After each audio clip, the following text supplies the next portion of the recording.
अस्सलाम वालेकुम, मैं हूँ करीना खान और मैं आपके सामने लाई हूँ दाल बाटी की एक न्यू रेसिपी। तो चलो मैं बताती हूँ कैसे बनानी है दाल बाटी। तो इसके लिए हमने दाल को भिगो के रखा था, तो दाल को कुकर में चढ़ा के और उसमें मैंने पानी डाला है। दाल के अकॉर्डिंग ही हमको पानी डालना है, कितना चाहिए उसके हिसाब से ही।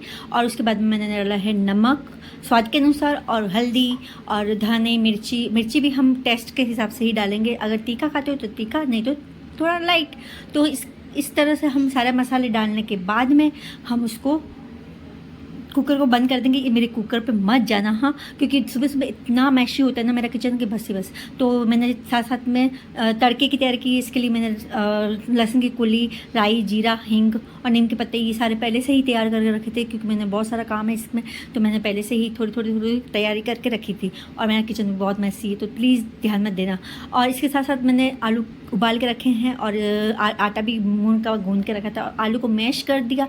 आलू को मैश करने के बाद में मैंने तवा जो है उसमें घी डाल के उसको गर्म किया और साथ में ही प्याज, मिर्ची, राई, जीरा और हींग वगैरह ये सारे डाल के उसको फ्राई किया है। घी गर्म होने के बाद में हमको इसको पिंक होने तक फ्राई करना है। पिंक होने तक फ्राई होने के बाद में इसमें हम नमक, मिर्ची, हल्दी और चाट मसाला और पिंक सॉल्ट ये सारी चीज़ें डालेंगे और उसको अच्छे से पकने देंगे। पकने के बाद में हम गैस का फ्लेम ऑफ कर देंगे और ये सारा मसाला हम उड़ेल देंगे आलू के मसाले में और उसको अच्छे से मिक्स करेंगे। और अच्छे से मिक्स करने के बाद में हम जो मैंने आटा गूंद के रखा था वो मैं आटा लोई बना के इस आटे के अंदर मैं ये आलू का मसाला भरूंगी। तो यही एक स्पेशल है कि जो मैं बाटी बना रही हूँ ना, वो आलू की बाटी बन रही है, आलू के मसाले वाली बाटी बन रही है। इतनी टेस्टी बनती है ना, आप एक बार ज़रूर ट्राई करना।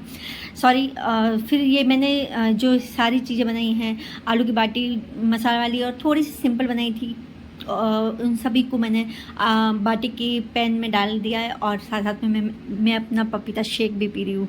और साथ में दाल भी मैंने चेक की तो थोड़ी सी खड़ी थी, तो मैंने पानी डाल के उसको फिर से पकाने के लिए रख दी। और साथ साथ में मैं थोड़े से अपने घर के काम कर रही थी, जैसे कि बर्तन थे तो सारे मैंने धो दिए। और देखो मेरी दाल पक के तैयार हो गई, कितनी अच्छे से बन गई थी, मैश मतलब मिक्स हो गई थी और रंगत भी बहुत अच्छी आई थी। तो हम अब तड़के की तैयारी करेंगे, दाल के तड़के की। तो इसके लिए मैंने जो तड़का तैयार करके रखा था उसको हम घी डाल के पहले तड़के के पैन में घी डालेंगे और उसको अच्छे से गर्म करेंगे। अच्छे से गर्म करने के बाद में हम जो तड़का तैयार किया उसको डालेंगे और ये जब तड़कने लगेगा ना, उसके बाद में हम इस दाल में अच्छे से मिक्स कर लेंगे। तो इसकी खुशबू इतनी प्यारी आ रही थी ना, तो इसको ढक्कन देकर उसको खुशबू को बैठने देंगे। उसके बाद में हम बाटी को संभालते हैं। बाटी का जो मसाला, आलू का मसाला की वजह से थोड़ी सी गीली हो गई थी, तो मैंने बहुत मुश्किल से इसको पलटी है। आप चाहो तो इसको फ्राई भी कर सकते हो।